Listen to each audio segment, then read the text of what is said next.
Well, Pride Month is often marked by parades and festivals, but for the Bay Area Rainbow Symphony, it's also a time to celebrate the contributions of LGBTQ plus artists in the classical music world.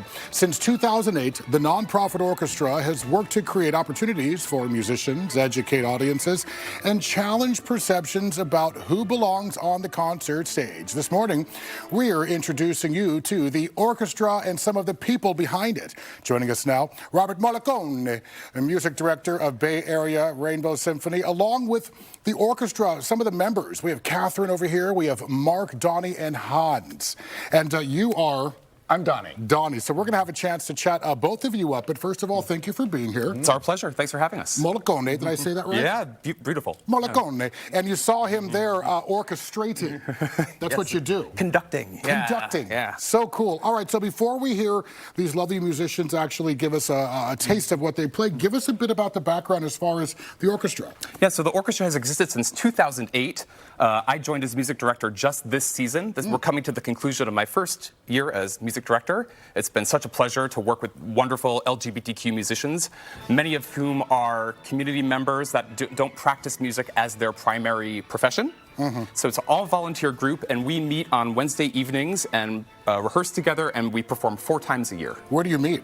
We meet at the Little Mission Studio in San Francisco. And where do you perform? We perform at San Francisco Conservatory of Music. I see, so you're one place 4 times a year. Exactly. Look at you doing your thing. I know, right? So you're fairly new. Are you from the Bay Area? I grew up in Rhode Island, but I've lived in the Bay since 2012. Okay, so this is home. No need to ask you any questions about that. Talk a bit about, we're kind of in a precarious place as far as politics and just LGBTQ plus rights. Talk about how that correlates for the orchestra. Sure. I mean, certainly we as artists are not going to be able to solve all the problems of the world just by the sheer act of making our music, but I think it's really important that we have something to offer to our community, to come together, to listen, to take heart, and also for us to grow and build our relationships both inside the orchestra and externally into the LGBTQ community. Yeah. All right, so I want to roll over to this guy because, I mean, you obviously, what is it like taking direction from somebody like this guy right here? And plus, show us your nails while he's talking. Well, it's quite amazing. Robert brings a lot of energy, a lot of enthusiasm, a lot of joy to our music, and you feel that as he's conducting us, and it just is very inspiring and just helps us all move forward as musicians and express the music.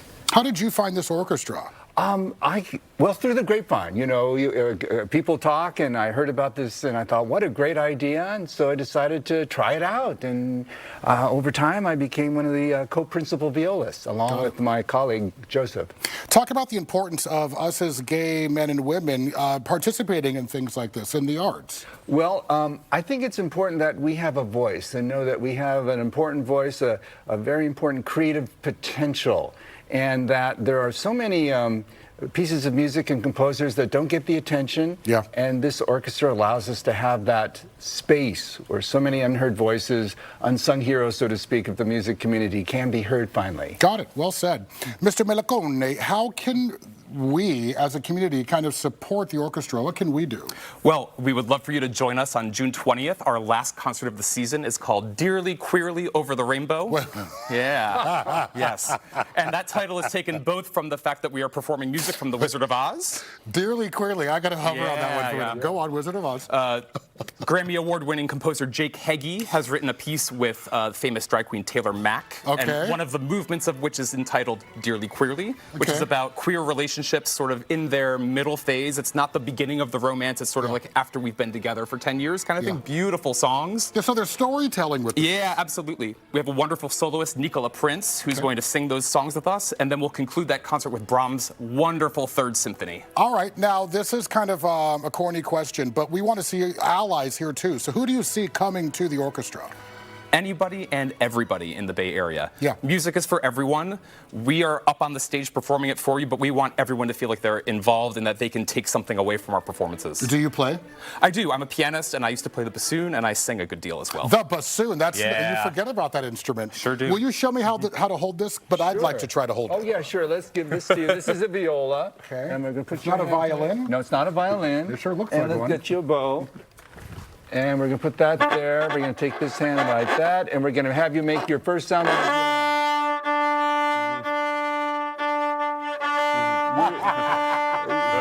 Okay, I'm did going to join it. the orchestra. Rehearsals right. tonight at 7:30. See you there. 7:30. I'm going to step out and let these folks do what they do. You tell them to take it away. That's your job. Great. So we have for you a really energetic string quartet by Franz Joseph Haydn. This is Allegretto alla Zingarese from co-principal strings of the Bay Area Rainbow Symphony. Enjoy.